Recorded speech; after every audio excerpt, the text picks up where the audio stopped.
The legends of Memphis Wrestling return to Jackson, Saturday, September 21st at the Picture Perfect Event Center. It will be a night to remember, featuring the stars you watched every Saturday morning on TV. Be there for the Fan Fest meet and greet at 3:30 and the official Memphis Wrestling Hall of Fame induction ceremony at 7 p.m. featuring Jerry the King Lawler, Superstar Bill Dundee, the Boogie Woogie Man, Handsome Jimmy Valiant, Dangerous Doug Gilbert, Wildfire Tommy Rich, the Rock and Roll Express, PG-13, Downtown Bruno, the Birdman Coco Beware, Dr. Tom Prichard, the Dirty White Boy Tony Anthony, Nightmare Danny Davis, Terry Golden, Sir Mo, the Spellbinder, Tony Falk, Carl Fergie, Jerry Calhoun, Michael St. John, and more. Plus a special reunion of the stars from TV5 Power Pro Wrestling and KAW. The legends of Memphis Wrestling return to Jackson, Saturday, September 21st at the Picture Perfect Event Center. Sponsored by Budweiser, Pro Shingle, Thomas Media, Slide and Ride Rodeo, and WBBJ TV. Tickets are on sale now. Go to Eventbrite and search Official Memphis Wrestling Hall of Fame.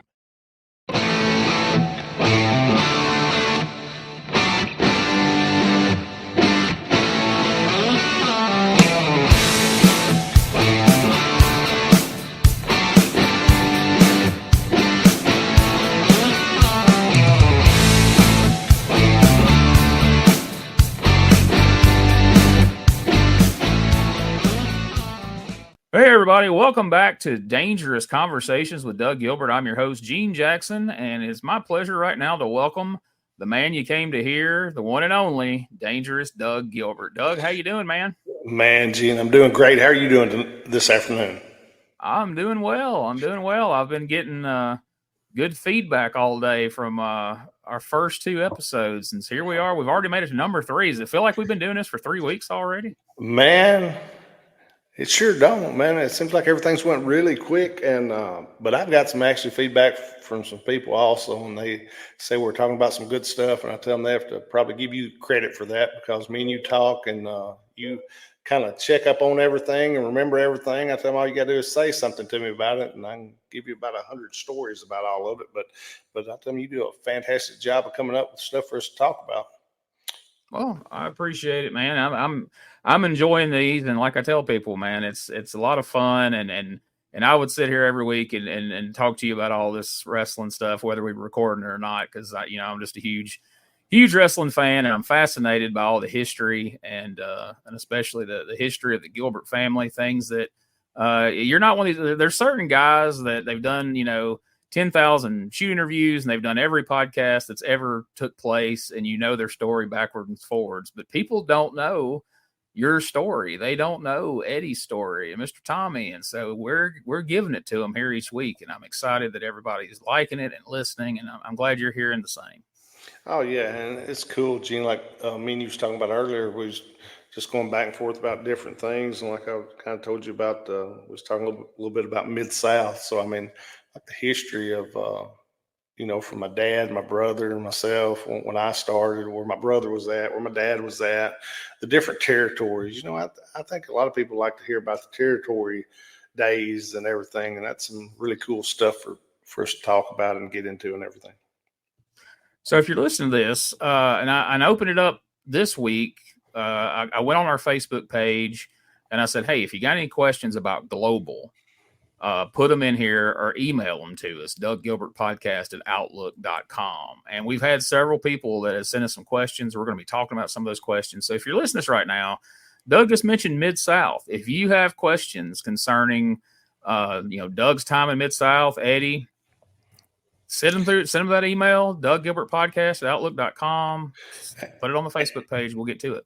And Gene, I say Mid South, or you could say UWF, which it kind of turned. It went from Mid South to UWF before it was bought by Jim Crockett and everything. But during those times, I was there during the Mid South to the UWF times. My brother was there before I was, and up through that time until Crockett bought them out and everything. But yeah, that was a cool time, a little time in history and everything. That there was a lot of good stuff going on and everything there. Also, Gene, like we was talking about, you was talking about the Global. I think I asked you the other day when you were saying to me about people asking about Global and everything. You remember, right? Now, how old would you have been when the Global stuff was on, Gene? When Global was out, I would have been like right as it was hitting TV. I was probably like 12, 13 years old, somewhere in there. Well, do you actually remember then coming home from school and it being on every afternoon? Absolutely. I rushed.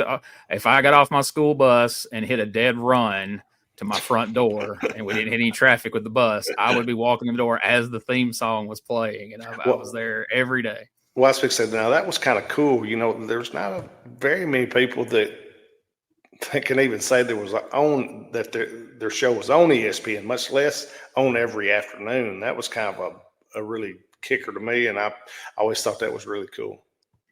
Yeah, that's actually one of the first questions I was going to ask you was, you know, and you being a bit of a sports fan, you know, how big of a deal was that for you to be on wrestling on ESPN? That's pretty awesome. Oh, you're right. I'm a huge sports fan. You know, I'm crazy about this time of year, football, but I mean, I'm a football, baseball, basketball. I like it all, but I mean, man, it was really cool. And we got to meet a lot of the, guys, like when they would come to Dallas, the commentators and the sports guys that was with ESPN and stuff. That was really cool to me. And I mean, there was a lot of cool guys there, which is a lot of cool sports people in Texas anyway, in Dallas there and everything. We met a lot of them, and that was really cool. It was kind of the same way when we was in Philadelphia, like Ron,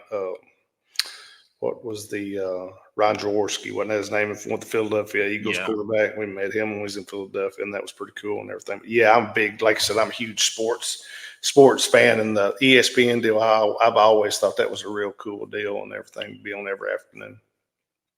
So, and who, Gene, you was on, and this goes away from global, but wasn't it? Who was it? Tully Blanchard's dad. Wasn't they on? And what was that? Something West Southwest Texas? Championship Wrestling. Yeah, wasn't they actually on there for a minute? And I think they were on they were on early, and then they eventually switched over to USA Network. They actually preceded WWF in being on the USA Network, and then the AWA made it on to ESPN, and then eventually World Class was on ESPN. Yeah, I knew the Von Erichs coming there somewhere, and they was on it, but I was, for some reason, I was thinking the first one, wasn't it? First ones was Joe Blanchard Southwest Championship Wrestling. Absolutely. And man, you know what? If people didn't see that, you talking about, man, they had during those days when Joe run that, man, there was a ton of talent come through that company. Have you seen some of those old tapes and everything? Oh, yeah. And we live in such a good time to be like a fan of the old territories, whether you saw it back then or you're a young person. But there's so much of that on YouTube now that you can go back and watch that. As a kid, I had only read about it or heard about it, didn't really get to see it. And then eventually, as I got older, I got into tape trading, and I was able to go back and see a lot of this stuff that I had only heard about. And it was usually grainy and, 10th generation VHS and all this jazz. And I know I'm not helping here. I'm getting us off track from where you're going. But when you start talking about global, and I said the deal about the TV and everything, then it made me start thinking back about the first things that I'd saw wrestling-wise on ESPN. And that's why I was going to make sure I was right about that, because I know you know all the history of that and everything. I try to. I'm I'm learning more every day. Right. But so just to add a little context for everybody listening to this, because I've come to find out we've got a wide range of fans from, people who have watched it all their lives and are around, our age, and people who are, 30 years younger than I am, who are trying to learn about this stuff. So the Global Wrestling Federation, it kind of came from the end of, USWA sprang from World Class. Jerry Jarrett bought into World Class, and it became USWA, and then eventually they split off. Right. And Gene, I was also going to tell you this, which you probably overlooked, and you probably knew anyway, but I saw somebody ask you a question earlier about, did Memphis quit taping in Memphis and just when tape in Dallas? No, nobody ever quit taping. I think this was on your USWA, or maybe a question I saw somebody ask you. No, it was nobody ever quit taping in Memphis, even when Jarrett owned the World Class deal, or the little deal they had where he bought it out for a while and everything. They still taped in Memphis every week. But like when we would go to Dallas and do the tapes on Friday night there, they had a country music bus. And like all of us guys that would go, we'd get on that bus, and we'd take that bus back to Memphis and get back to Memphis like at 8 that morning to do TV that morning from Friday night, doing a tape there in Dallas, and get on a country music bus, ride that bus back to Memphis. And we do that, which I don't know if anybody had ever heard that story very much or not. Yeah, I definitely want to dig into that more in the future, because that's wild to me to be. If anybody owns a map and you know how far it is from Dallas, Texas to Memphis, Tennessee, to imagine these guys wrestling in Dallas on a Friday night, finishing the show, getting on a bus and driving through the night to be back to Memphis in that studio on Saturday morning by 10 a.m. Whew, I bet the time period that you guys are doing that had to just be a whole nother level of. That was some good times and some funny stories too. I mean, you take that crew and stick them on a bus, and you'd have some guys scratching their head and shaking their head. I laugh. I remember times when right up on the front seat there would be sitting Tojo Yamamoto, and Tojo was a great guy, but we'd all mess with him, and he was always real nice to me and everything, but he was funny, and we had a ton of stories about those trips. I look forward to getting into those in the future. But global, so most of my knowledge of global, as far as I guess behind the scenes, if you will, comes from Bert Prentice's book. And folks, if you haven't read Bert Prentice, there's a book that Scott Teal put out called Tonight, which is the autobiography of Bert Prentice. And really interesting story, man. Bert was the promoter of promoters, and this is getting a sidetrack a little bit more, but screw it, we're here, man. Tell the folks a little bit about Bert Prentice, about what a promoter he was, and just your experience with him. Oh man, Bert was to me. I'm trying to think. There's probably another one or two. There's still Herb Simmons out there, and another one or two like Herb. But to me, Bert is like the last of the old Southern promoters that I worked for, that was just right around here between Memphis and Nashville, in Nashville in the area and everything. But Bert was a promoter, and you hear different stories from different people, which that's about all of us.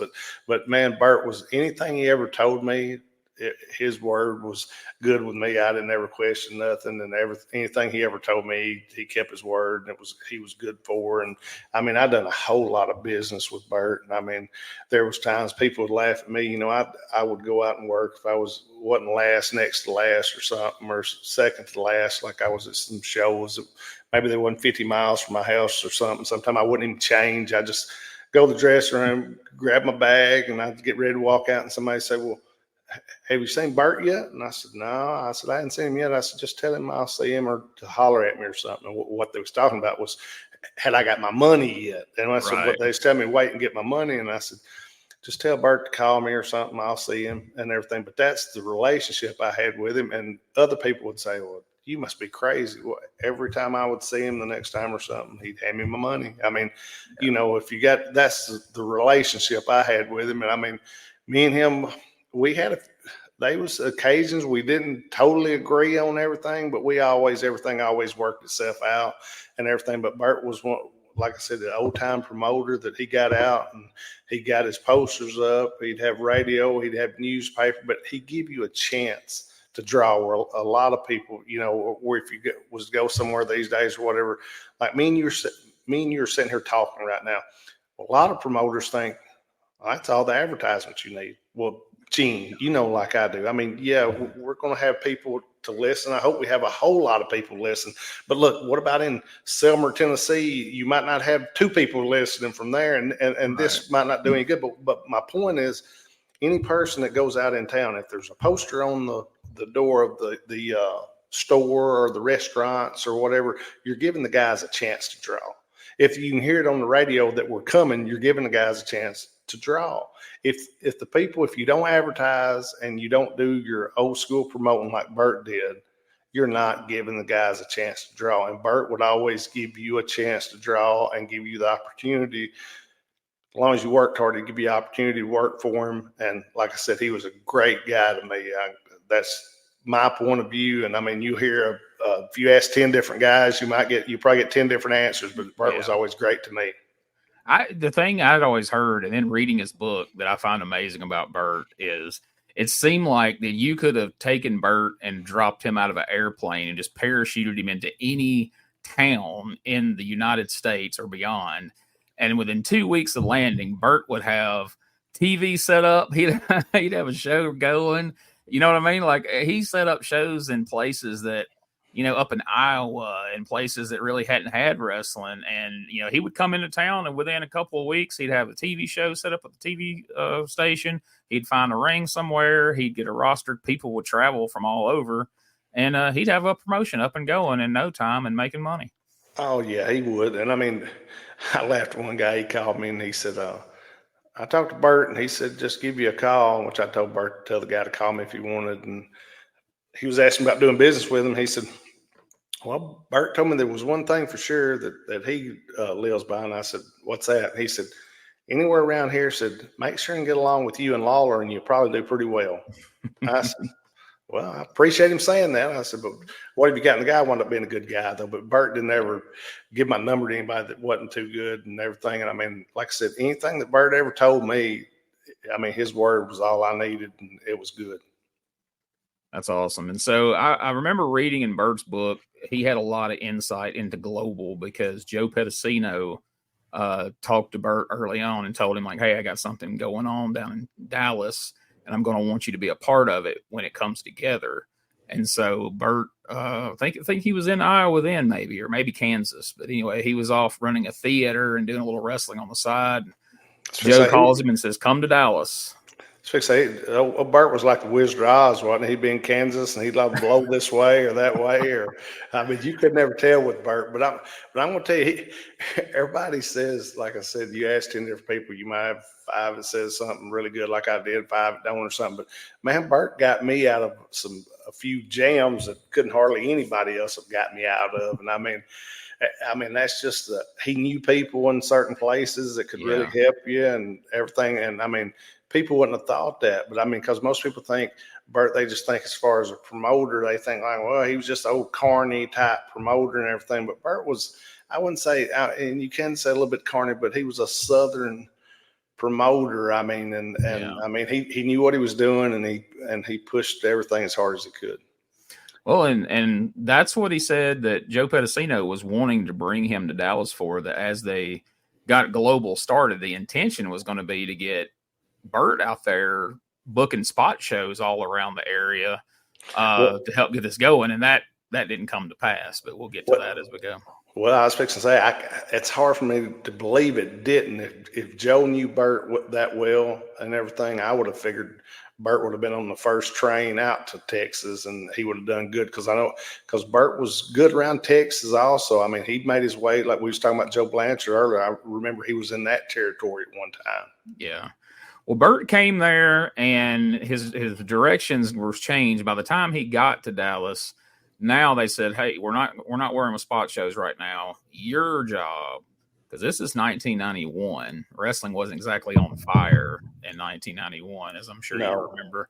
And so his job was to fill that Sportatorium every Friday night by any means necessary to make sure when these ESPN tapings start that they saw people in those seats. So before I go into any more of like what Bert told us about global in that book, from your perspective, before you went to Texas, what did you know about the Global Wrestling Federation coming in the door? Man, the thing I knew for sure, because I knew Joe, before this, Joe and Bonnie, I knew both of them very well. And they'd always been really nice to me, and they was great as far as for wrestling business. I don't know if Gene, you remember the show, or I don't know if you would have got, like when I was in Atlanta, I got it, and they had like a show. It was like 10 hours straight of wrestling, but it had a USWA 30 or 45 minute spot on it. But every territory, they had like a 30 or 45 minute spot, but it wound up being like, I don't know, 8 or 10 hours of wrestling.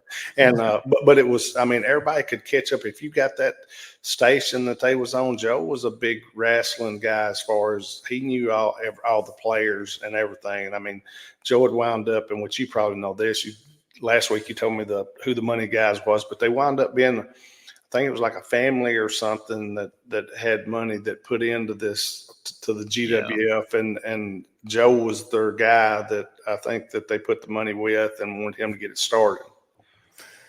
Yeah. So according to Bert, there was originally this Nigerian person who was going to be putting like $25 million into it. And then Joe realizes this guy's not quite straight. He's not legit. Which is ironic because years later you get all these Nigerian princes and emails sending everybody $25 million. But According to him, it was a guy out of Atlanta who owned a huge landscaping business, but his mom is the one that bankrolled the landscaping business to start with, and she was the one that had the bulk of the money, who was behind him, who was behind Joe, who was helping kick off the GWF. Now that sounds right. That's about the story that I'd heard and everything, and that they put up quite a bit of money and was getting everything started and getting everything rolling and everything. And I mean, by the sounds of it, at the starting of it, by what I heard, everything sounded really good. And I knew they had the deal with ESPN and was, the name of it and everything. And I knew when they'd asked Eddie to start booking it. And I'm not sure, before Eddie was there, Gene, what Bill Eddie was there, was he some kind of, wasn't he like what did Joe call him? Like I don't know. He was like the booking assistant or something, because that was the thing that was unclear. Because Bert said he was in and out of the office as far as the booking side, but he said that Joe was coming up, like he came up with the Patriot, he came up with ideas, and then Bill Eadie was helping turn those ideas into actual angles, booking it into a wrestling show. Right. And see, Bill, the deal though, they had an office in Atlanta, and Bill would stay. He would go to that office in Atlanta. Now he would never come to the TV tapings or nothing like that. So, I mean, I can see what you're saying about maybe kind of booking different as far as aspects of talent that Joe come up with, but Bill never come to Dallas for the TV tapings or anything.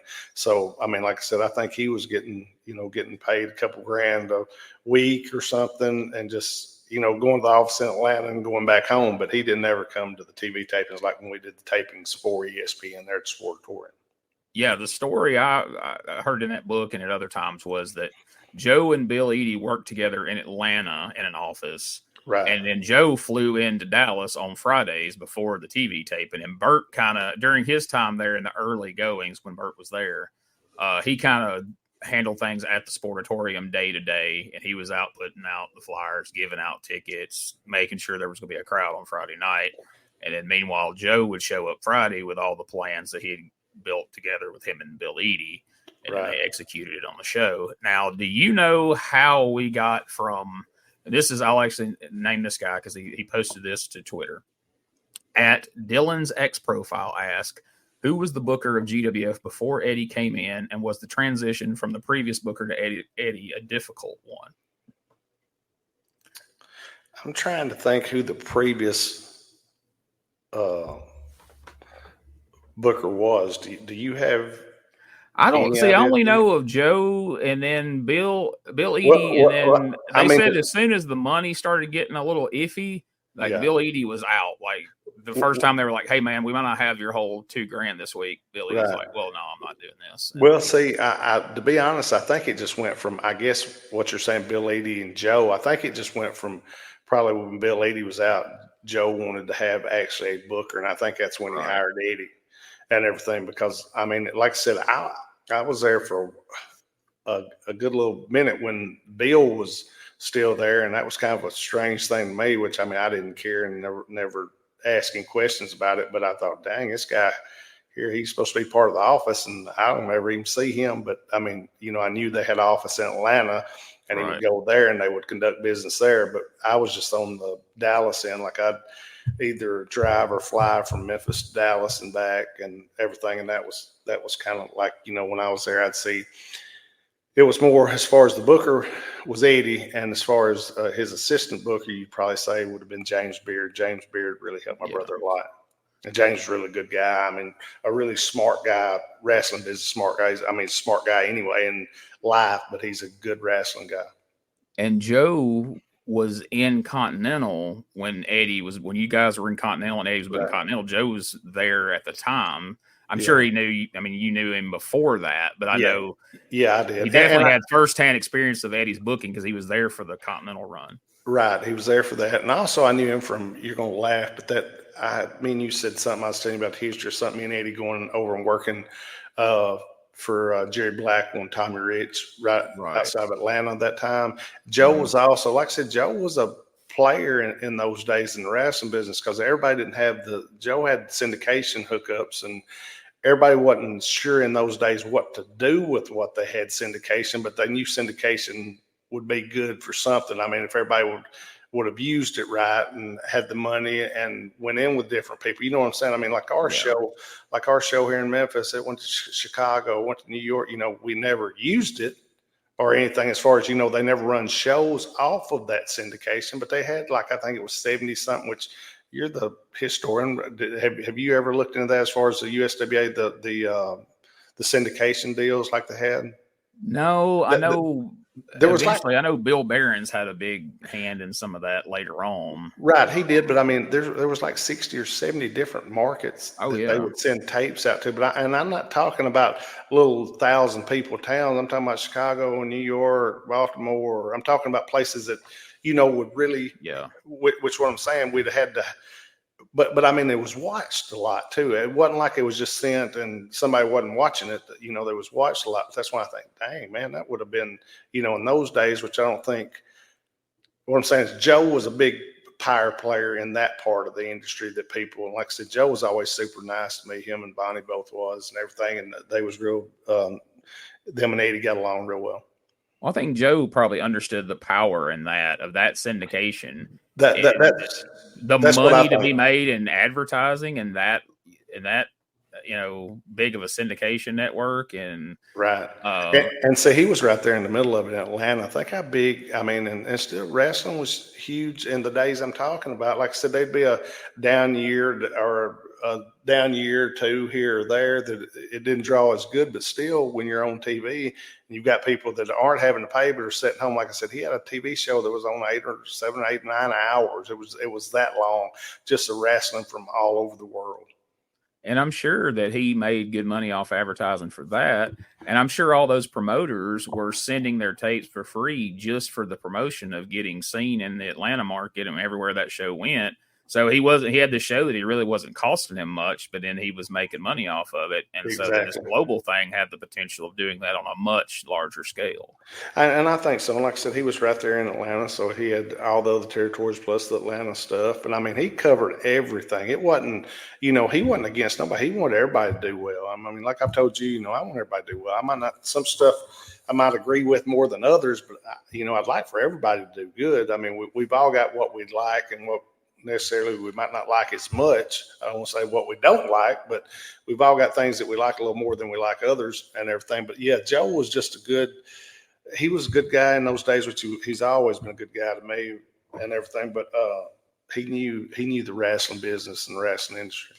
And to prove your point on that, I don't know of any other promotion outside of Global. Joe would promote other wrestling promotions on that show. If a guy left to go to WCW, they would say on the show, oh yeah, he's no longer here. He just went to WCW, or he went to Japan, or he went to wherever. Exactly. And like what me and you'll get to in a minute with Dale Wilkes. I mean, when I wound up winning the belt from him, he was going to a tour of Japan for like 6 weeks. You know, they'd go 4 to 6 weeks during those days and everything. But I mean, it was one of those deals where it was time for Dale to be gone a little bit and everything. You know, everybody had to work what people don't think about or never thought about in those days. They didn't think about what the territories and the promoters and the bookers had to work around in those days. And knock on wood, I'm glad they did, because it made it better for a lot of us. And we was able to come back and work for them when we got back. And we didn't have to go somewhere else to make more money, because that would, you know, the money that we was making overseas would cover some of that money that you wasn't making for the big boys. Right. And I'm sure in Joe's mind, that makes you a bigger star when you come back to ESPN to be able to say, oh, this guy's been in Japan, this guy's done this, and making a worldwide reputation, because that was another part of the puzzle here. And Broadcast Bob Anderson is a guy I know, a friend of mine, that has sent in a few different questions. And that was one of his questions, was the fact, you know, the whole global concept in the beginning, you know, they said they had titles and satellite promotions all over the world, and you know, was presenting it as a bigger promotion than what it actually was in the beginning. Right. And another one of his questions that I'll ask you here before we get too far into it: what kind of shape was the Sportatorium in by '92? Didn't they do a lot of Man, Gene, grades? I would like to tell you it was great, and from what I'd heard before, it was in a lot better shape than what it had been in the history before that. But I mean, it was still, man, I thought it was a cool. If you was a wrestling person, I thought it was a cool wrestling atmosphere building and everything, but it wasn't. It sure wasn't no Mid South Coliseum, or it wasn't no Louisville Guards, or what I'm saying. It wasn't a venue that you would just go in and think you had never seen anything like it, because it was more of a. And I don't think, Gene, do you know, did they ever do anything? I mean, I'm sure a time or two, but did they ever do anything else in there other than wrestling? I mean, I know in the past, like years before this, they had concerts there. I know Elvis had performed there at one point. They had some pretty big concerts and stuff back in the day. Well, you just went off the rails. I thought you was going to say they had Michael Hayes there, and you said Elvis. So Elvis actually. No, because Michael Hayes used to like to brag that the Freebirds outdrew Elvis in the Sportatorium, because, you know, oh my gosh, claim to fame was Lawler outdrew Elvis in Memphis, and Hayes would go, yeah, but we outdrew him in the Sportatorium.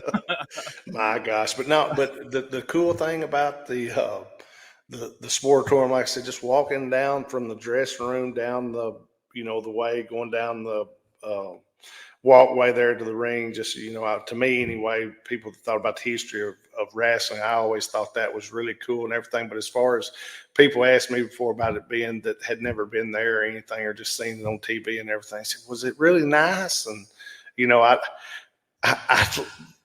I'd tell them, yeah, it was okay and everything, but realistically, between all of us and all the wrestling fans that's listening or whatever, it wasn't very nice. I mean, as far as, it was just an older type building, and the benches that had wood, the wood bench seats with a wood back across it. So it wasn't really comfortable either. But it was a cool building during the heyday of wrestling in Dallas that was used. And I mean, they drew thousands and thousands of people to it. Yeah, you had to love the history of it. One person I heard describe, I wish I could remember who this was, but they said, comparing the GWF days, they said the Sportatorium by that time was a dump. But once Joe Pedicino come in, it was a dump with a fresh coat of paint. Like, they come in, right? Well, and it black, and they were calling it the Global Dome, which the Global Dome. That is what they call it. Which he was just trying to come up with something new and get the old kind of out, but it was still, like I said, it was still the history, the wrestling history of the building was still cool and everything. But like Joe did paint it up, and he made it a lot better. But like I said, people just asked as far as the arena part about it being nice. And I mean, Joe put the, like I'm saying, where if you shoot camera angles and everything behind everybody's black and everything's kind of blacked out, and it looks better and nicer. And now Joe knew all of his, Joe was a TV guy. I mean, he knew TV, which, I mean, I think he knew wrestling well also, but Joe was a business guy. He knew syndication, he knew TV, he knew the wrestling business, which, I mean, I think, Joe during the day, I mean, when he was in Atlanta, I think he hustled with all the syndication and stuff. So, I mean, he knew how to fix something up. And like you said, maybe put up one of my buddies told me the other day, he was remodeling a house. He said, I'm trying to get this big pig finished. I said, you trying to do what? And he said, well, you're putting a fresh coat of paint on this pig to try to get it done. But he's talking about to make it look better, right? And that's what Joe done kind of with the Sportatorium. And I mean, he done a real good job with it. And I think during the time when me and Eddie was there, I think he had good talent and everything. And I mean, I think Eddie produced a good show for him. So, I mean, that was good during that time. Oh, yeah. If you read down the roster of Global, it's a who's who of professional wrestling, not just like of the Southwest, of wrestling everywhere. In general. They brought stars in from all over the place. Yeah, Eddie had a good crew, which he had the kid. He was there with him. He had Jerry Lynn. I mean, I'm just throwing a couple names out there, but I mean, there was a ton of different guys that, you just wouldn't put together. You wouldn't think of this as being a crew. What I'm saying, if you named all of them, you could look back and see all the different guys. And it was it was sure a mixture. And that's what I always say, you need a mixture. You need something different from opening to the end. If you got a mixture, you're going to hit on somebody's level. They might not like it all, but at least they like something through there. Now, here's something I'm really curious about, and we mentioned this at the beginning. Global's on ESPN every afternoon for quite a while. Right. How does the tapings work? Like, how often are you having to tape, and how long are these tapings to be able to fill that much time? Man, we was doing three to four tapings every Friday night. That's Wow. as crazy as that sounds. I mean, that's what we was doing, which now Joe did have a good deal like you was talking about. I mean, he would sell the ads on a lot of it. And I mean, Joe Yeah. done real well with all that. I don't think people realize how well he done with that part of it and everything. But I mean, still it was every bit. We would start at like, I think 7 and it would be midnight. I mean, and that's too much. And I mean, we was doing it every week, but I mean, and that's what I asked Eddie one time. I said, man, is it not going to burn these people out or what? And he said, Doug, they've done it here forever, which what he was going by was he had to have that many hours of taping to get everything done that he wanted. Yeah. And everything. And I thought, geez, it's, because we'd leave there at midnight and I'd get home like at 8 or 9 in the morning, and it was just a crazy when I'd ride back. And a lot of times I'd fly, but a lot of times I'd just ride back with the guys because we had guys coming from Nashville. And I'd say during the night, I'd ask them what they was going to do. Was they going to stay? Or because like they had hotel rooms that they'd get for them. But if they wanted to get home, they'd go ahead and leave after the show. And while they was waiting good and all pumped up and drive on back, a couple of them together. And I'd ride back with them every once in a while. But you're talking about what, you're standing there for, like I said, if you're starting at 7. And the thing about it, we would start before 7 because we would do the pre-tapes and everything that was going to go in the ESPN shows. We would do that before the shows got started. So, everybody would have to get there early and do all of those. And we'd do that for the shows. And you'd have, like I said, the 3 to 4 hours of actual like wrestling and everything. So it was kind of crazy. Wow. Every Friday night. I was expecting here like twice a month, but to fill that much time, TV time, you would have to tape that frequently. It was crazy. To me, it was even, it was so crazy at the time because I was used to this territory, the USWA and everything, having like shows every week, but it was just, they had told me that before all that every week they run the sport. I mean, from the Von Erichs to when Jarrett got it to this point, the people that was what they was used to, coming out there every Friday night and watching wrestling. A lot of times every Friday night and Saturday night and watching wrestling. Hey guys, Ray Russell here, curator of the WrestleCopia Podcast Network, inviting you guys to listen to many of the programs here as part of the WrestleCopia brand, including, but not limited to, the Wrestling Memory Grenade, currently covering the 1988 and the WWF project. You can also listen to the Regional Wrestling Podcast, where we talk the territories, whether it's Jamie Ward with Georgia 81, Roman Gomez with the UWF in 1986, or Gene Jackson covering Memphis in 85. 3 projects going on right now over there at Regional Wrestling. You can also listen to the Wrestling Stoop with the legend himself, Bob Roop. Bob goes back in time each and every week, covering not just his career, but countless stories and interactions with hundreds of wrestling names spanning his 2 decades in the business. But that's not all. You can also check out the Puro Wrestling Academy with the professor of Puro Resu, Mr. Dan Ginnity. Dan and I go back in time and cover the history of Japanese professional wrestling in the English language. And you can listen to all of those shows and more, all part of the WrestleCopia Podcast Network, located over at WrestleCopia.com. That's WrestleCopia.com, and anywhere your podcast streaming needs are met, from Apple to Spotify, Pocket Cast, and beyond. And while you're at it, why not subscribe to our social media guys for all the latest goings on here at the WrestleCopia Podcast Network. Plus, I'm constantly adding old school video clips and pictures from throughout wrestling history. You can follow us over on X, formerly Twitter, at Wrestling Grenade. That's at RASSLIN Grenade. Also, follow and like me, Facebook.com/Wrestling Grenade. And why not subscribe to YouTube.com/Wrestling Grenade. So if you're looking to support that next up and coming podcast brand, please consider making it WrestleCopia. But there was a lot of talent out there. I mean, that just lived out there. And I mean, the only thing about that, by the time we got there, they had used them so often that the people, every once in a while it's time for a little bit of change and everything. And during that time, it was a little bit time for a change because they'd watched the same thing there for so many years that, they wanted something a little bit fresh. And Joe wanted something a little fresh also. And I think that helped things.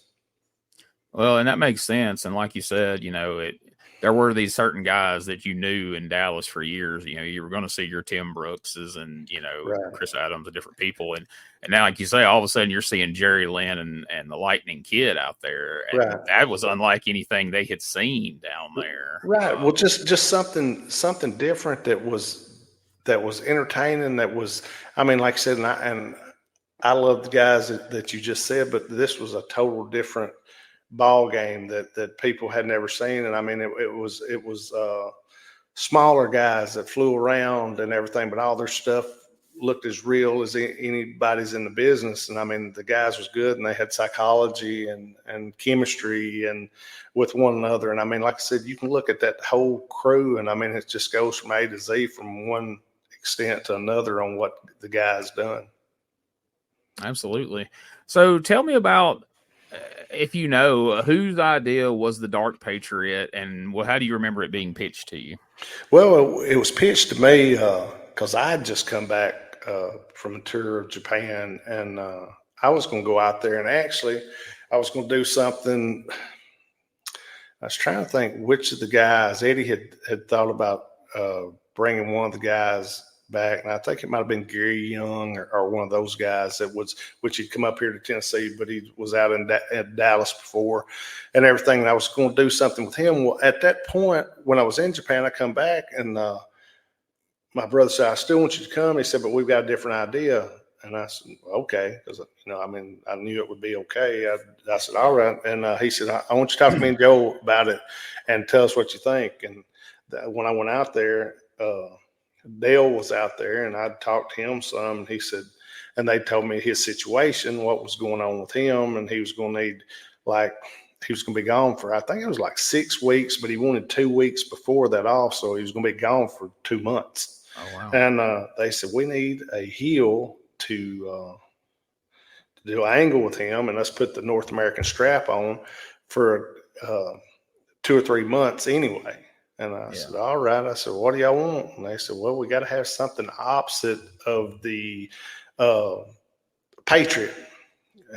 And we sat there and we talked a little bit. And I said, well, what about if we use I said, call it something just like a heel Patriot or something. I think is what I told my brother.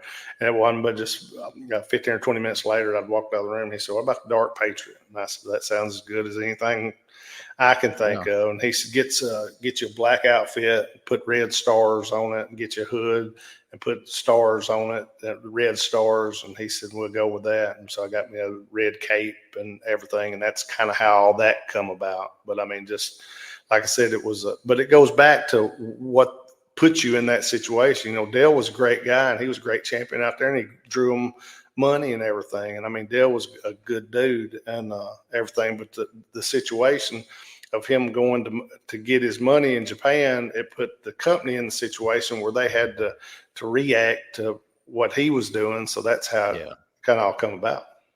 Yeah. I mean, they managed to make the Patriot into their biggest star, you know, out there starting out. It was a great character, and, you know, Dale looked like $1 million, and it really worked. But this, I mean, that's actually, the whole thing's pretty genius when you think about it, because like this guy's going away. He's your biggest babyface star. He's going away for 2 months, which is scary for a promoter.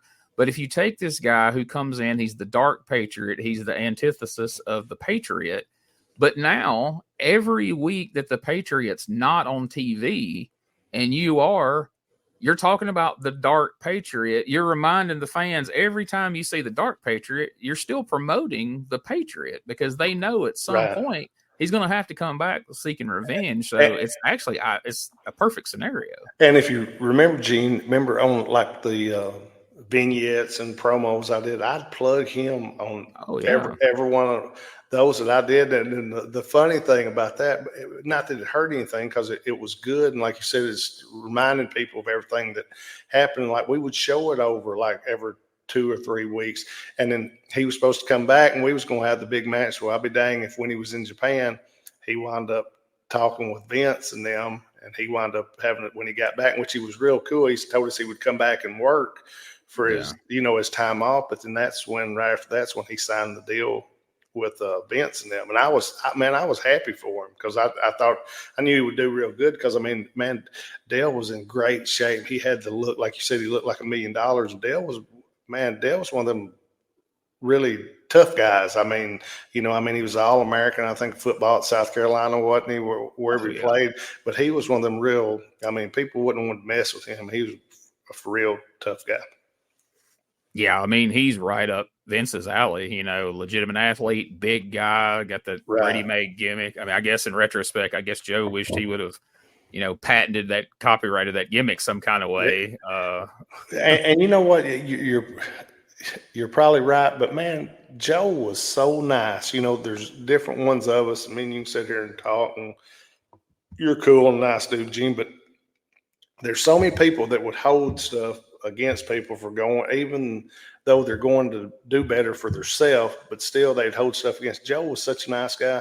He was happy if I would have signed with anybody during that time. Me and him would still been friends because he was proud for everybody. He wanted everybody to do good.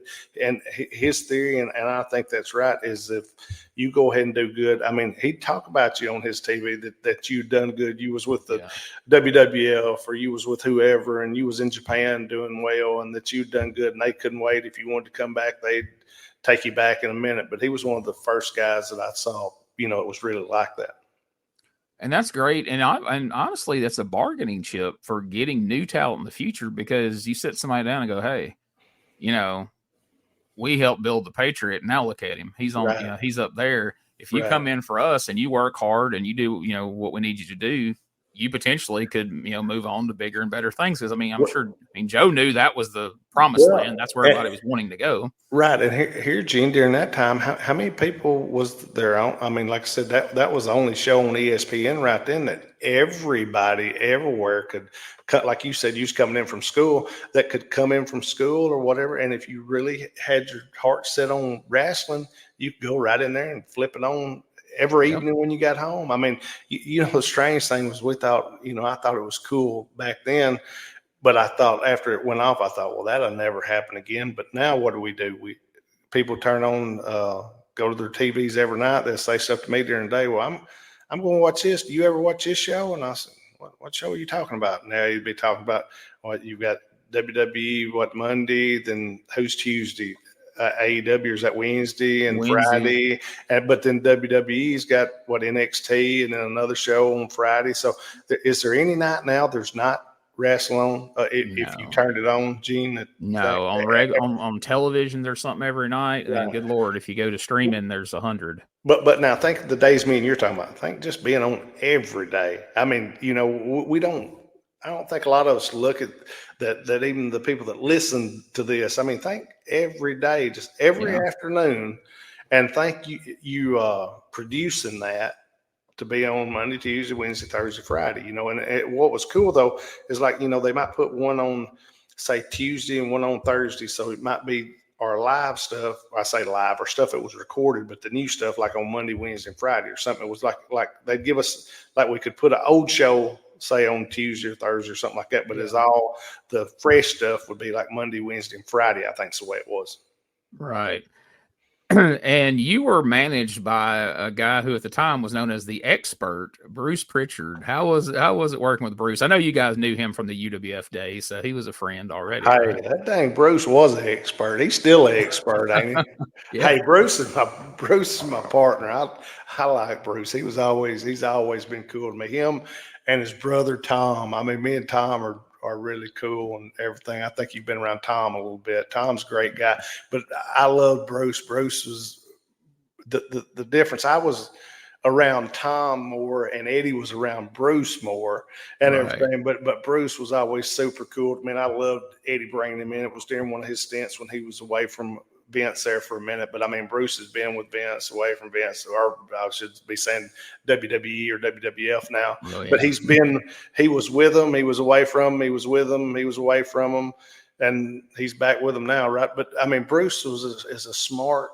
freaking wrestling guy. Tom, his brother, is a freaking smart wrestling guy.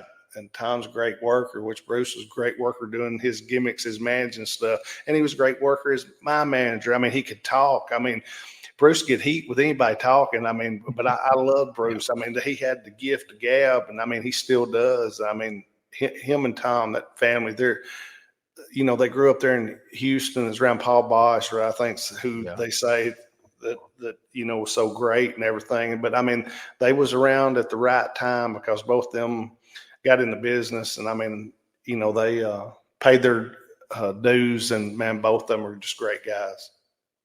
Yeah, I enjoyed Brother Love and everything as much as anybody, but I was really glad that Bruce got that time in Global for people to see him in a whole different light outside of the WWF umbrella, outside of Brother Love. Because it was really entertaining. Yeah, I thought that was cool too. And I'd always tell him, just the only thing with Bruce and he always done this karate stuff and everything. And I'd laugh, which he'd get over with me. But I said, you better stay close, don't get so far away from me. And he'd say, what? I said, don't get so far, because they would let the people so close to us at the Sportatorium, and these people take swings at him, and I'd always, make sure didn't nobody get him or anything, but I'd have to tell him every once in a while, stay a little bit closer to me than you are. But Bruce he didn't, he wanted to get heat and everything, and he did. I mean, the people hated him, and I mean, he could talk. I mean, I loved some of his stuff. I loved his promos just like that he would do with me, but I loved his stuff that him and Eddie would go back and forth about, and they had some good promos back and forth issues, which I just stand behind him. But he man, you talking about he could talk. I mean, and he could get heat talking, and I mean, Bruce was just good. And Bruce is really smart. I mean, people that don't know that about him, I think everybody now, wrestling days, he's been in and around the office so much, do know that he's really a smart wrestling business guy. And he's a guy who took this form of podcasts and reinvented himself, and thought he was forever on the outs, thought he would never be back in WWE, and then built, him and Conrad Thompson built that podcast into just an absolute juggernaut, and eventually got him back in the WWE, and he's a huge part of that up there now. So and which, I mean, I'm happy for him. I don't know, there's been so many times he's, like I said, he's went and left and went and left and went and left. But here's the thing about it, and people had asked my brother this before, and they said, how'd you go back to you just left WCW and went back, and then left and went back, and how'd you do that? How'd you go? And my brother, I used to laugh at my brother's answer. My brother's answer would be, look, if you got good enough ideas or you can draw money, they will bring you back. And Bruce, his mind was so good and still is so good and everything. I think they would always bring him back. But I think it was cool, like his days when he was gone from there. I think it gave him something to do when Eddie called and asked him to come to Global.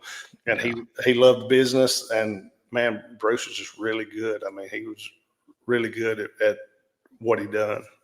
And I got to imagine when you're creating, when you're doing booking for a show that's out every day, having another creative mind like Bruce to bounce ideas off of probably was really helpful. Oh, it was. And I mean, I'd hear Eddie tell him, look, man, go home and think about this. And Eddie be thinking about 4 or 5 different things but he'd have a direction, but not exactly what he wanted to do. And Eddie'd tell him, go home and think about this, and I'll call you in a couple of days and we'll figure something out on some of it. But yeah, Bruce was a great guy for that and everything. Like I said, I think he really helped Eddie a whole lot. So I've got a list of names here compiled from a few different people, of just different people who worked in Global. And I will kind of run down that list and let you just kind of give a quick thought on them. But before we get to that, we have a fan question this week from Mike Needham via email, who asked, can you please tell the real version of the Jeff Gaylord story that happened in Global? Well, I figured you was just probably going to ask me about him, but the real story was, I was working with my brother one night, and it was during that time you're talking about that Bruce was there. And I come back in from the ring, and like always, after I'd worked with my brother, I was so blowed up, and you was under a mask too, and it was usually hot in the Sportatorium, and you'd have to go, we'd go 20, 25 minutes, 30 minutes. And we went that, and every time I'd walk back up the ramp, and like me and Bruce get to the back, I'd either be undoing my hood or something, and we'd go in our dressing room. If you walked in there, was all the way over, like you go to the right and then back to the right, and you'd be in a little room by yourself.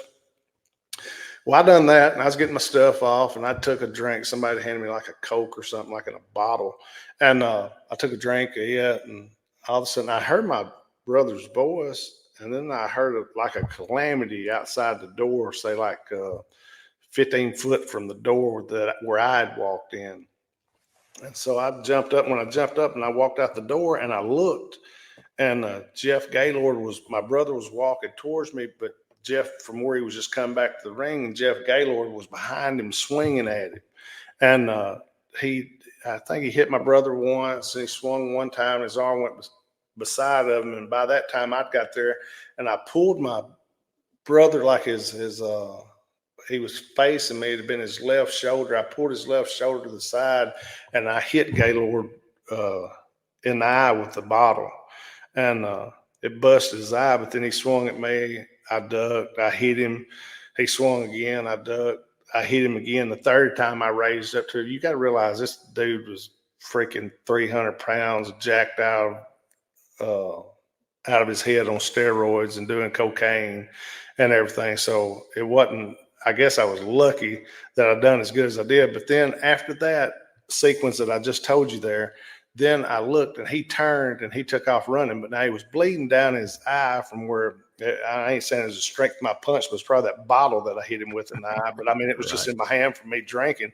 Yeah. But anyway, so he takes off running. So as he takes off running, I start running too. Well, he runs out the door of the Sportatorium and jumps in a car. And right as I'm about to go out the door, like I open the door, but then it's just as the show's getting over, because me and my brother was last.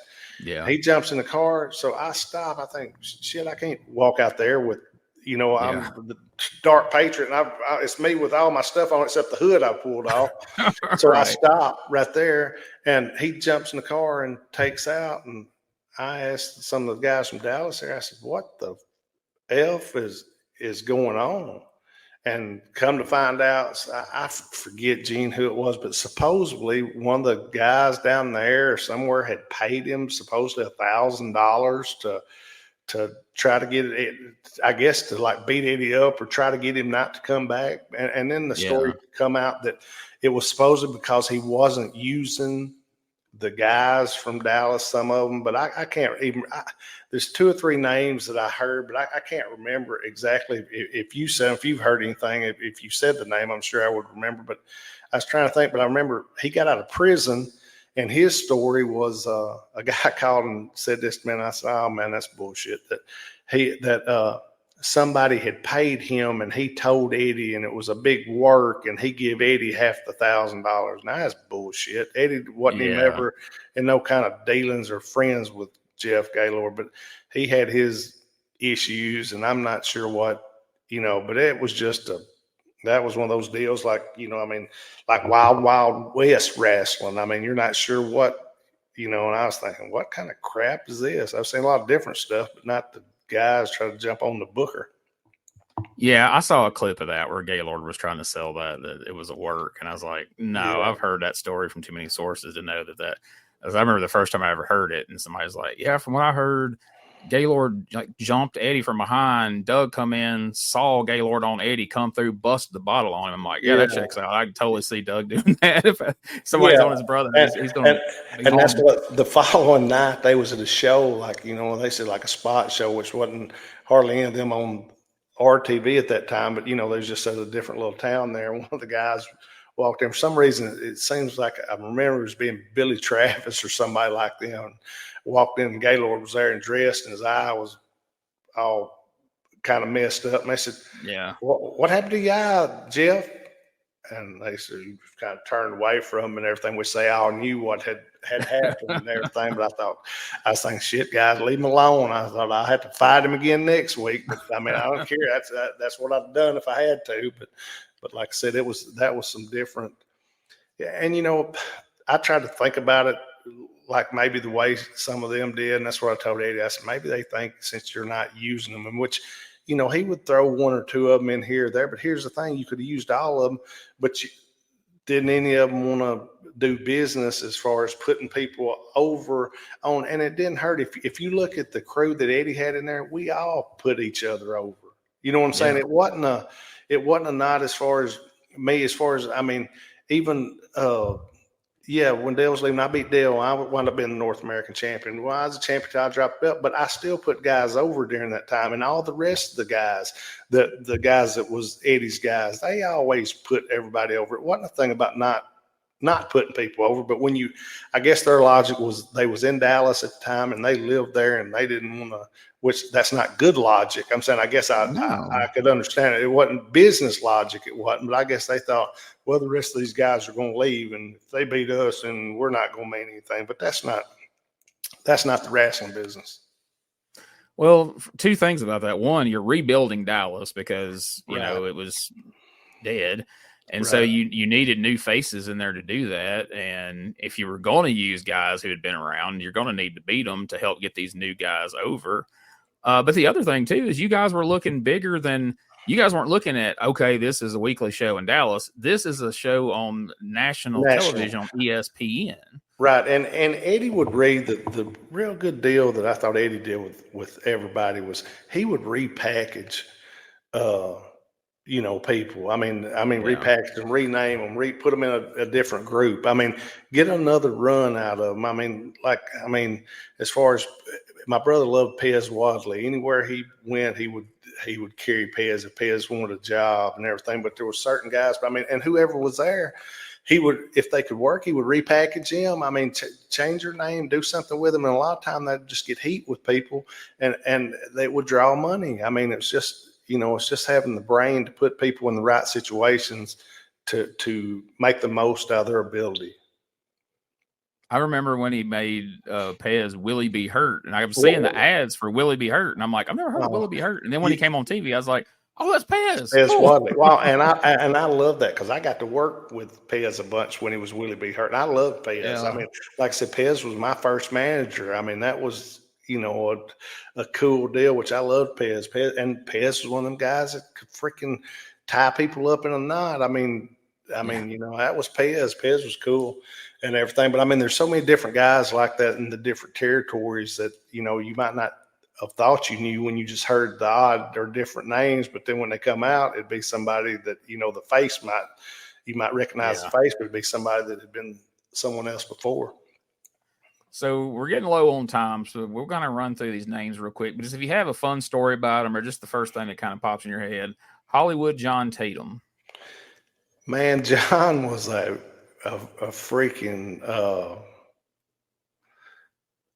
I always got along real well with John. John was cool. To me, John was a entertainer and John was a fun. John would have like we all should be. Shouldn't none of us worry, right? I mean, it don't do any good to worry about anything. But John was one of them guys. I don't think he ever worried about much. Now, he might have got into a lot of stuff maybe shouldn't have at different times. But John was always really cool to me, and everything. It was just if you wanted to have a good time and you was out and about, and John was by himself, man, he was a blast. And man, John could freaking work. I mean, if you look at any of his stuff, he could freaking work. I mean, and he was.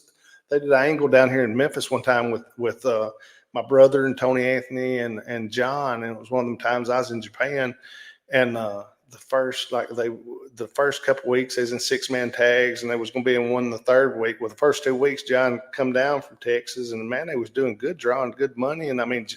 Eddie had heat, Tony Anthony did, John did, and like the third week, John called and said, "I can't come back." Something just he was going to be off for a couple of weeks or something.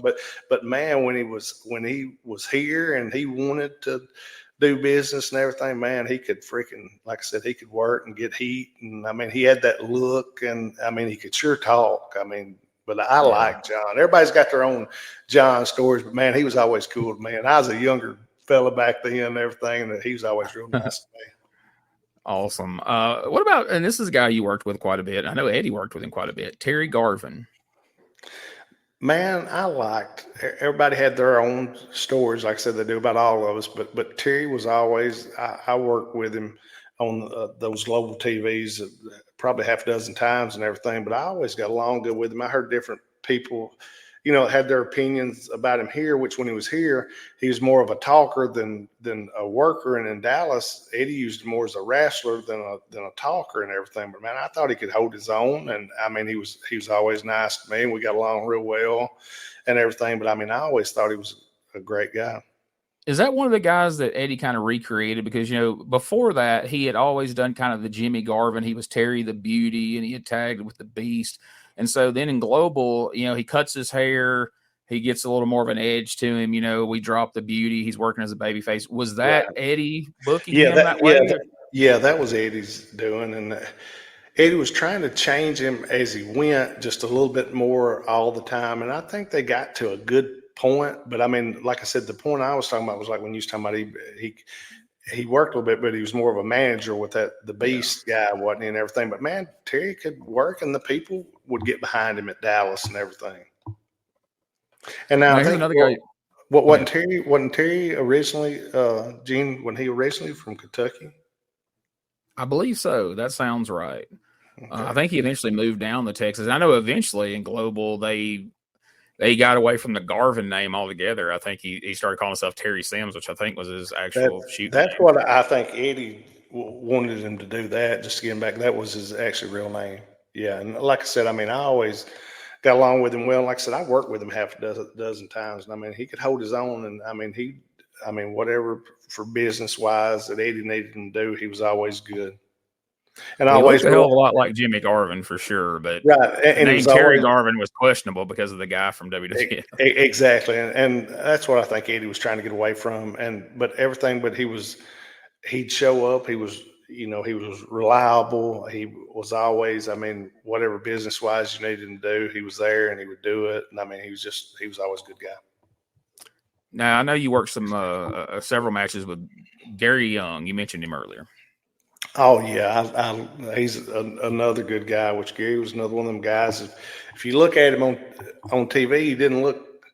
I mean, it just looked like he was in good shape, and Gary was. He's in great shape, and as far as his endurance, as far as wind, as far as working out and everything. But Gary was a big guy. He was just long. Like I mean, his arms was long, and he was just. I mean, he was one of those guys that got into business. I mean, like I was trying to think, he was in where he worked for the Funks. I think my dad went out there like in 76 or 7 or something. And Gary was just starting out there about then and everything. And, I'd heard stories that he'd tell me about being out there when my dad started and everything. But I always liked Gary was one of them solid workers that, I mean, anything he done looked good. And I mean, his stuff, everything was believable. And I mean, he was Eddie was once started calling Gorgeous Gary Young, got him to get the robes and everything. That was in Mid South when Eddie started that with him. And I guess a lot of people know him for teaming with Mick Foley in Memphis as Cactus Jack, and eventually out in Texas as well. That's right. Speaking of Texas, we can't talk about Texas without mentioning these couple of guys real quick. And I don't know how much they were around at the same time you were. Black Bart. Black Bart I was around Black Bart, not so much in Texas, but when he was here in Tennessee and in Atlanta, I was around him a ton, and I loved Bart. I talked to him. I don't think I've talked to him this year, but I try to make sure I talk to him a couple times a year and everything. And I'll call him and we'll talk for 20 minutes or something. But I always, when he lived here in Nashville and everything, I'd ride. They'd either ride with me or I'd ride with them almost every day. Himself and Tony Anthony, they was a tag team for a while here in the USWA and everything. But I love both them guys. That's two hard workers and two guys. I say big guys. Well, I don't guess I should say big guys by what we look at today as big guys, but say guys say 6 foot, 6'1" or something. That both of them was 260, 270, 280, however, whatever Bart was. But Bart was just one of those believable guys. And I mean, everything I ever seen him do looked good. And last name, Scott Levy. I think out there he was Scott Anthony, and of course Scotty the Body, and eventually Raven.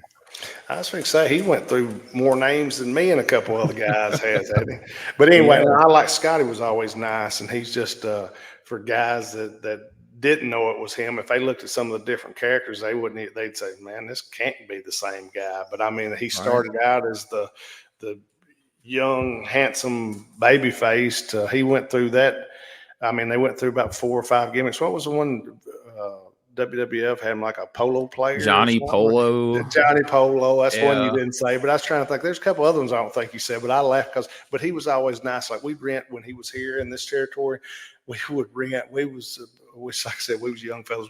We'd rent convertibles and everything else. Me and him and Brian, and we'd drive them from Memphis to Louisville. By the time we got to Louisville, we'd put the top back up and say, geez, what did we get these for? But just having fun. And like I said, we was young and everything, but he was always cool and everything. I mean, and all of the different characters. Now, a little later on, he changed a little bit in that Raven deal and everything. But I mean, he was always still nice to me and everything. But that was the only one I think he kind of changed just a little bit. But man, he's always been super nice to me. On the USWA podcast, the episode we just watched, he and Brian, he was Scotty Flamingo at that point. Okay. He and Brian had just won the USWA tag titles from the Moondogs, and it was a short-lived tag team, but me and Josh and Richard on the show have really been enjoying those guys together so far. Well, that would have had to been a short-lived tag team because hell, you'd had 2 microphones for both of them if they was out there, and they'd both been talking over each other. Oh yeah, it's been a lot of fun watching that. But the thing about it, both of them could sure talk. So I mean, that would have been good also. I mean, that's what we were talking about. The one we recorded earlier today is like such heat because they had just won the tag titles. They come out singing "We Are the Champions." Right. Brian clearly didn't know the words. He got lost after the chorus, and Scotty's still trying to sing it. That's and stuff like that's what's so cool, and that's what I'm saying. But both of them could talk. Like I was saying, we go back global with Bruce Prichard. You know, the Dark Patriot wasn't like I listened to something the other day. Somebody sent me a couple of interviews before Bruce got there where I was talking. It was so much better with me not talking and Bruce talking. Like I said, Bruce was so good at doing what he done and everything. Yeah. I thought that was a great pairing, him coming in to manage the Dark Patriot. So before we wrap this one up, I guess, how did the global run come to an end for you and Eddie? It come to an end. I was trying to think the last TV I went to, I was going to go back to Japan for 2 weeks. And I knew they were saying they was a little hesitant about what direction they was going in because supposedly they had another money person that was coming in. And I think Eddie said Joe had told him that said they liked the ESPN liked the TV because the ratings was good on it and everything. And Joe was going to have to see what going forward that whoever was putting the money in, what direction that they was going to go in, which Eddie told him it didn't. It was cool to him, whatever they done. So for that 2-week period, I was in Japan. I think I went that time for like 2 weeks. And I come back. When I come back, Eddie said, they're fixing to go a different direction. I said, they are. And he said, yeah. And I thought, well, that's cool, or it's okay, or it wasn't to me a make me or break me deals. Like you said, I mean, the what was cool about working for them was, I mean, I love the TV being on it and everybody getting to see it and everything. But the cool thing about working for them, you could do your other stuff if you needed to go. If I needed to go to Japan or if I needed to go up north for Friday or Saturday night and miss a taping or something. I mean, that's one thing. I didn't want to do that because I didn't want to put my brother in the spot because he had put me in such a good spot there. But they was cool with that though, where a lot of people wouldn't have been. So that's what I always thought was great with that. But the good thing about all of it, me and my brothers we stayed friends with Joe, and like I said, Joe's a good dude and everything. And I had a blast while we was at Global, and but I think it was just at that point when it was time just for a different direction. I think if Joe would have had the money that he thought he was going to have, or if he'd had a tenth of the money that he thought he was going to have, I think Eddie would have still been there and been his guy and his booker as long as he had it. Well, things got so sideways with the money, if my understanding is right, that even Joe went away not very long after you guys did. Even he got out of there because it just wasn't what he started. I think he stayed a couple of weeks, didn't he? Yeah. I mean, not there much longer at all. He wasn't there long, and then it wound up going. But then after Global went away, but didn't it go back to the Von Erichs again, Gene? Do you know? Or do you remember? Eventually, they brought the Von Erichs in. They never owned it. I know there's a notorious story, and I know Sid could speak on this because he was involved. Eventually, when Kerry died, he went back. He they told did a memorial show and Sid benefit. And supposedly. Sid went for free, and the Von Erichs held him up for money. Is that true? Kevin did, yeah. And I asked him, he was telling me about this on a trip, and I said, what? He said, I went for nothing. I think he said he got Booker T maybe to go for nothing, and maybe that Stevie Ray, I think that's when both of them was still together. I think he got both of them to go for nothing, which Sid did himself, got them to go because he said the money was going to Kerry's kids, I think is what the deal was. But then they all got there, and they said and it was good and everything. They was waiting on Kevin, this is a story I heard, that they was waiting on Kevin, and then they called him, and he said, I want such and such grand, or I'm not coming. And I thought, well, like I said, that's the story that I had got, and I forgot about that till you started saying that. I've heard it from multiple sources, and I thought, got to be some truth to it. Well, yeah, I think that's sad. I don't want to say I'm 100% sure it is, but it's hard for you saying that than me to remember what Sid's story was about, because I wouldn't even knew anything about it, Gene, if it wasn't for being told. Right. And everything. But listen, hey, I hope we've covered a lot of stuff, and I hope everybody likes listening. And Gene, do we have a question or two from some of the people, or have you done asked for those? I asked you one about Jeff Gaylord, but let's hit at least one more here. Don Depinet from Facebook, who's a really good poster over on the Facebook page and shares and likes a lot of stuff over there, said he'd like to hear a little bit about your time in IWA Mid South in the 90s, which I guess that'd be Ian Rotten's promotion over in Kentucky. That would be it. You know, when USWA shut down, you're going to laugh about this. On Tuesday night, I wrestled at the Louisville Gardens. Well, their shows was on Thursday night. They had a building. What it was, you remember the old Walmart buildings, like when the Walmarts changed into the newer buildings, most of them just left their old building and built a bigger, newer building. Well, I was trying to think of the road that building was on. But I went over there, like I said, I wrestled at Louisville on Tuesday night. Well, that's when the territory had been sold, to Larry Bartram or Burton or whatever, and the guy from Cleveland. And so at that Tuesday night show, I plugged the Thursday night show. Somebody said, I went to the back and they said, I can't believe you did that. I said, well, what can't you believe? I'm going to be over there Thursday night.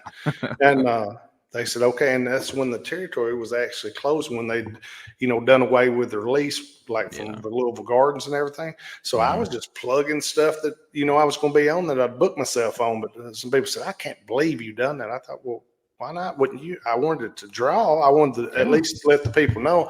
But the thing about it, what some people said was, all you're doing is you're giving them credit from our guys to their guys. And I thought, well, I hope something rubs off a little bit, because I'd like to still be able to make a living everywhere I go and everything. But man, I worked with so many different guys, and he'd bring in guys like, they wound up for one of the shows, brought in Funk, me against Funk, called it whoever won it was the King of Louisville or something, which is the only thing, you'd heard it a million times in Memphis and doing that because we'd done TV, but in Louisville, you didn't hear it so much. But I worked with Funk for him. I worked with Ian. I worked with anybody that kind of was friends with him. I worked with them during those days. And that's when I was IWA champion as far as the title from Japan that I would bring back and forth. So I'd defend it every once in a while against some of those guys and everything, but it was cool. And then he had the IWA, his heavyweight title, and I had it for a little bit here and there. But I mean, I just work against, and their guys was more that ECW style, or they would have any kind of glass and any kind of, just, and I'm not saying it's a bad thing, but they do the bulb stuff, and every once in a while they do a tad of it to me, but not too much. But like a lot of his guys wasn't that big of fans of mine, because I would go out there and wrestle. I mean, just, we do like stuff like we would do, like Texas Death stuff and everything, but like our old style, not like the bulb and windows and all that. But they do a lot of that. And there was a lot of them that was good workers that would do that. And I said, man, you don't really have to do that. Like, I'd get them out there with me and just get them to do our style. And I'd show them, because I'd be a heel over there, and I'd say, look, all it's going to take is me getting you over a little bit and you'll be fine. I said, just listen, it's not hard. And there was 3 or 4 of them that was really good guys and everything. And I got along with a bunch of them over there, and I had great times over there. And I mean, hell, he drew a lot of money over there in Louisville. He was around for a long time. He held in there. Yeah, he sure did. I mean, and there you go again. Here's another guy that you'll hear if you ask 9 other guys, no telling what kind of stories you get, but knock on wood, the majority of the time, whatever he told me, it was pretty much the truth. So that's what I got to go with. One time he booked me on like 4 shows, and it was in a row, and I knew it was he had so much talent on him. He had like Sabu, 3 or 4 other ECW guys, myself, and I just thought this can't turn out good. It was like at his show in Louisville, which I knew that wouldn't do good, but then these spot shows off of that, I knew they wouldn't do good. So I wound up I did the main show. Then I went on back home, and somebody told me, said, he said you was a asshole for not coming. I thought, shoot, all I've done was done him a favor. I said, saved him freaking $1,000 more having to pay me. And but anyway, on one of I laughed one time on one of his, he'd sell his shows, make video and sell them. But on one thing, somebody sent me a clip of one that said, it was me working with somebody, and he said, yeah, that Doug Gilbert can be an asshole at times. But it was after that deal where I didn't go, and I thought, well, at least he got to say what he wanted to. But no, he was always all right with me. I mean, I didn't have no problems with whatever he said. Well, all right, man. Episode number 3 was in the books. We learned a lot about Global tonight, and I enjoyed it. And next week, we're going to be talking about some Mid-South UWF. Hey, yeah, no, that's some cool stuff there. And, man, I want to tell everybody thanks for listening and everything. But, yeah, we're going to be talking about, me and Gene was talking about it earlier, talking about some Mid-South stuff. There's some great stories from that, UWF, Mid-South days, man. There's great stories, great talent. But, hey, thanks, everybody, for listening. And like I said, peace. Everybody be cool.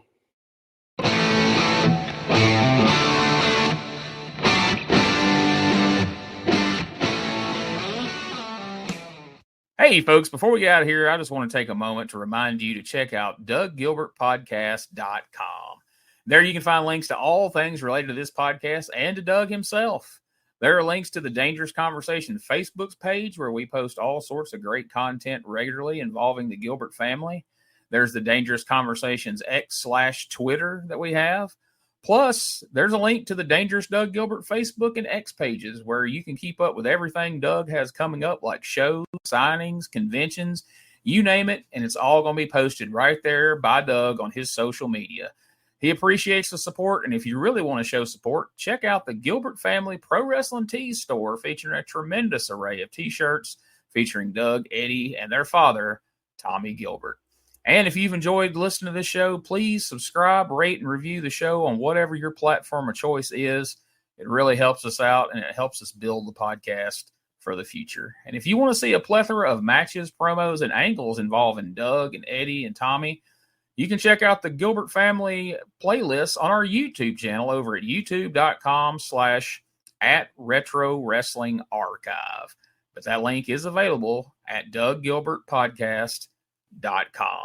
Also, don't forget, you can find all things related to my popular retro wrestling review podcast over at USWApodcast.com. And last but certainly not least, we are proud to be a part of the WrestleCopia Podcast Network.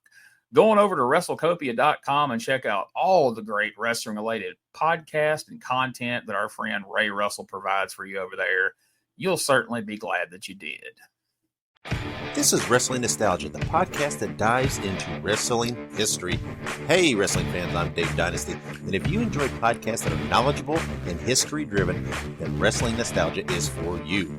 With great guests and fun interviews, there are over 200 episodes in our archives. We chat with several first-time guests and often cover topics not discussed on other podcasts.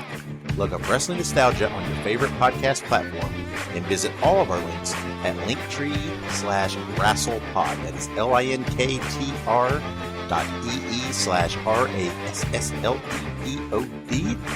And remember, wherever you go, whatever you do, be good, be safe, and keep on growing.